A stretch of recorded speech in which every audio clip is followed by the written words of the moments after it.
नमस्कार सर्वांना. आजच्या आपल्या या विशेष चर्चेत मी तुमचं अगदी मनापासून स्वागत करते. आज आपण अशा एका विषयावर बोलणार आहोत जो थेट आपल्या शहरांशी आणि आपल्या आजूबाजूच्या मोकळ्या जागांशी जोडलेला आहे. आपल्या महसूलशाही चॅनलवर मागच्या व्हिडिओवर एका प्रेक्षकाने खूप छान कमेंट केली होती की शहरांमधील मोकळ्या जागा आणि गायरान जमिनींचा नेमका काय प्रश्न आहे यावर काहीतरी सांगा. खूपच महत्वाचा प्रश्न आहे हा. आणि माझ्या अनुभवातून सांगतो की हा प्रश्न अनेक दशकांपासून प्रशासकीय पातळीवर रखडलेला होता. पण आता महाराष्ट्र जमीन महसूल संहिता 1966 मध्ये जी सुधारणा झाली आहे ती खऱ्या अर्थाने यावरचा एक मोठा उपाय आहे. म्हणजे जे सुधारणा विधेयक नुकतंच चर्चेत आलंय तेच ना? अगदी बरोबर. महसूल मंत्री चंद्रशेखर बावनकुळे यांनी आणलेल्या या अत्यंत महत्वाच्या बदलांमुळे राज्यातील हजारो हेक्टर गायरान जमीन आता थेट सार्वजनिक आणि जनहिताच्या कामांसाठी वापरण्याचा कायदेशीर मार्ग मोकळा झालाय. बरं, पण ही जमीन नेमकी किती आहे? कारण आपण जेव्हा हजारो हेक्टर म्हणतो तेव्हा त्याचा आवाका खूप मोठा वाटतो. हो, तुम्हाला अचूक आकडेवारीच देतो. या नव्या निर्णयामुळे महापालिका क्षेत्रातील तब्बल 7,700 हेक्टर जमीन, त्यानंतर नगर परिषदेतील सुमारे 3,000 हेक्टर आणि नगरपालिकेतील जवळपास 4,000 हेक्टर गायरान जमीन आता थेट विकास कामांसाठी उपलब्ध होणार आहे. बापरे, एवढी मोठी जमीन आतापर्यंत पडून होती? पण ही जमीन आता थेट बिल्डरांना मिळणार का? कारण जेव्हा एवढी मोठी जागा मोकळी होते तेव्हा तिथे टोलेजंग, व्यावसायिक इमारती उभ्या राहतील असा एक समज लोकांमध्ये पसरतोय. हा एक अत्यंत मोठा गैरसमज आहे आणि तो आपण इथे फोडायलाच हवा. या कायद्यातील सुधारणेत अतिशय स्पष्टपणे नमूद केलं आहे की या जमिनीचा कोणत्याही प्रकारचा व्यावसायिक वापर करण्यास सक्त बंदी आहे. म्हणजे बिल्डरांचा इथे काहीच संबंध येत नाही? अजिबात नाही. ही जमीन फक्त आणि फक्त शाळा, रुग्णालय, क्रीडांगणे आणि सार्वजनिक प्रकल्पांसाठीच वापरली जाईल.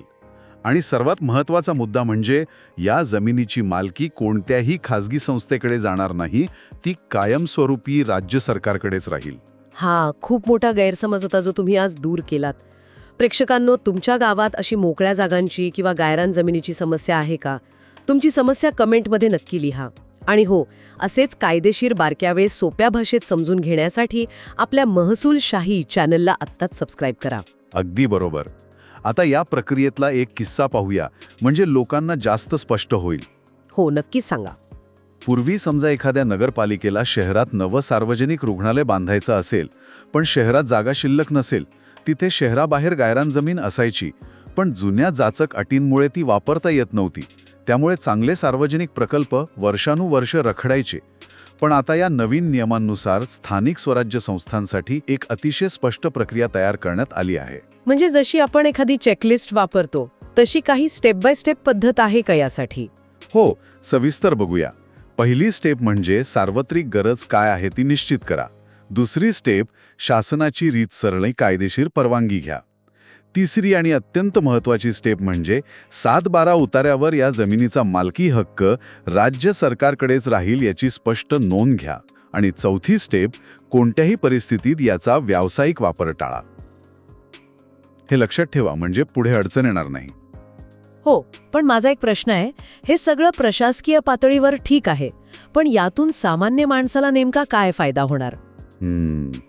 याचा थेट फायदा पायाभूत सुविधा वाढण्यात होईल. साधी गोष्ट आहे, जेव्हा शहरात मोकळ्या जागांवर उद्याने आणि रुग्णालये उभी राहतील तेव्हा सर्वसामान्यांना चांगल्या सुविधा मिळतील आणि संपूर्ण शहराचेच जीवनमान सुधारेल.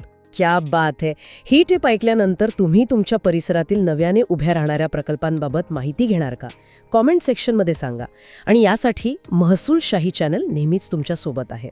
तर थोडक्यात आढावा घ्यायचा झाला तर आज आपण महाराष्ट्र जमीन महसूल संहितेतील बदल, जमिनीचा सार्वजनिक वापर आणि व्यावसायिक बंदी या मुख्य मुद्द्यांवर चर्चा केली. अगदी स्पष्ट शब्दांत तुम्ही हे सगळं उलगडून सांगितलं, त्याबद्दल धन्यवाद.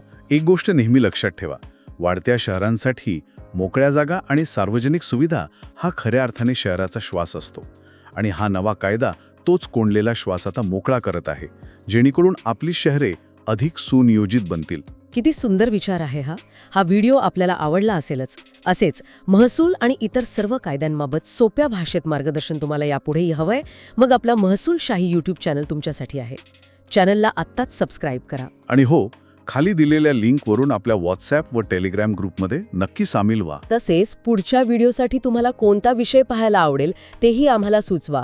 हा व्हिडिओ आपल्या मित्रांना गावातल्या व्हॉट्सॲप ग्रुपमध्ये जरूर फॉरवर्ड करा, जेणेकरून माहिती प्रत्येक गरजू व्यक्तीपर्यंत पोहोचेल.